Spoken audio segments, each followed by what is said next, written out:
జడ్చర్ల నియోజకవర్గంలో ఈ రోజు 8550 మంది లబ్ధిదారులకు కళ్యాణ లక్ష్మి కింద షాదీ ముబారక్ కింద 1,116 రూపాయలు మీ ఖాతాల్లో వేసిన మాట వాస్తవమా కాదా ఆలోచన చేయండి. ఒక మనసున్న ప్రభుత్వం ఉంటే, మంచి ప్రభుత్వం ఉంటే, మనసున్న మంచి మనిషి మీ ఎమ్మెల్యే ఉంటే ఈ పనులన్నీ జరుగుతాయి. గతంలో ఏమీ చేయనోళ్ళు, గతంలో ఆనాడు అధికారం ఇచ్చినప్పుడు చాతగాని వెధవలు ఇలా మళ్ళీ వచ్చి పెద్ద పెద్ద మాటలు మాట్లాడుతున్నారు.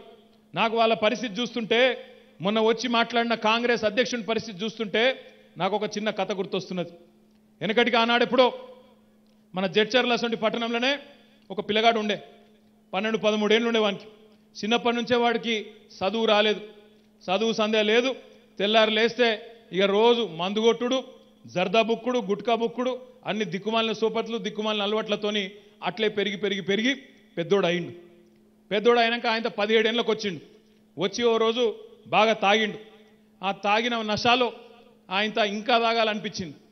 వాళ్ళ ఇంట్లో వాళ్ళ నాయన జేబులోకి వెళ్ళి పైసలు కొట్టేయవేయండు. వాళ్ళ అమ్మ చూసింది, ఉరికొచ్చింది, గట్టిగా పట్టుకున్నది, దవడ మీదకి వెళ్ళి ఒక్కటి చంపింది. బుద్ధి లేదురా నీకు, సొంత ఇంట్లోనే దొంగతనం చేస్తావా అని గట్టిగా 2-3 తట్టింది. కొడితే వాడు తాగి ఉన్నాడు, హోస్టల్లో లేడు. పక్కకు రోకల్ బండ ఉంటే రోకల్ బండ తీసుకొని వాళ్ళ అమ్మని గట్టిగా కొట్టిండు. అమ్మ అక్కడనే స్పాట్లో చచ్చిపోయింది. వాళ్ళ నాయనూరికి వచ్చిండు. ఎంత పని చేస్తారో నాయన అని చెప్పి వాళ్ళ నాయనూరికి వచ్చిండు. వాళ్ళ నాయన కూడా 2-3 గుద్దిండు పిల్లగాని. వాళ్ళ నాన్నని కూడా మరలబడి వాడు కొట్టిండు. నాయన కూడా స్పాట్లో చచ్చిపోయిండు. మరి ఇక తల్లిదండ్రిని చంపితే పోలీసు వాళ్ళు ఊకోరు కదా, మర్డర్ చేస్తే తీసుకుపోయి జైల్లో పెట్టిండు. జైల్లో పెట్టినాక శిక్ష వేయాలి కదా, తీసుకొచ్చి జడ్జి గారు ముంగట నిలబెట్టిన ఆ పిల్లగాని. ఆ జడ్జి గారు మీ లక్ష్మారెడ్డి లెక్క చాలా మంచోడు, పద్ధతి గల మనిషి. ఆ జడ్జి లక్ష్మారెడ్డి సాబ్ లెక్క మంచోడు అన్నట్టు. జడ్జి గారు చూసినాడు కిందికి వెళ్ళి మీద దాకా పిల్లగాని చూసి, అరే నేను జీవితంలో చాలామంది గలీజ్గాళ్ళని చూసినా, చాలామంది లుచ్చగాళ్ళని చూసినా, లత్కోర్గాళ్ళని చూసినా, ఆఖరికి రేవంత్ రెడ్డిని కూడా చూసినా, కానీ నీ అంత గలీజ్గానే అయితే చూడలేదు రాబోయ్. నీకేం శిక్ష చేయాలో నాకైతే దోస్తలేదు. తల్లిని తండ్రిని చంపినవు దరిద్రుడా, నీకేం శిక్ష చేయాలో నాకైతే తెలియదు, నువ్వే చెప్పురా అన్నాడంట. వాడేమన్నాడంటే ఎరికేనా అప్పుడు, అయ్యా నేను తల్లిదండ్రులు లేని అనాథ పిల్లగాని సార్, నన్ను ఇడిచిపెట్టి సార్ అన్నాడంట వాడు.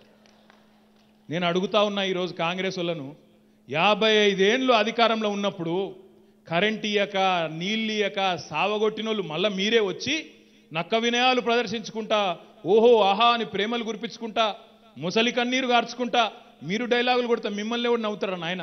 వీళ్ళను ఎట్టి పరిస్థితుల్లో నమ్మితే శంకరగిరి మాన్యాలే దిక్కు. మళ్ళా ఆయన ముందే ఓటుకు నోటు కేసులో దొరికిపోయిన దొంగోడు.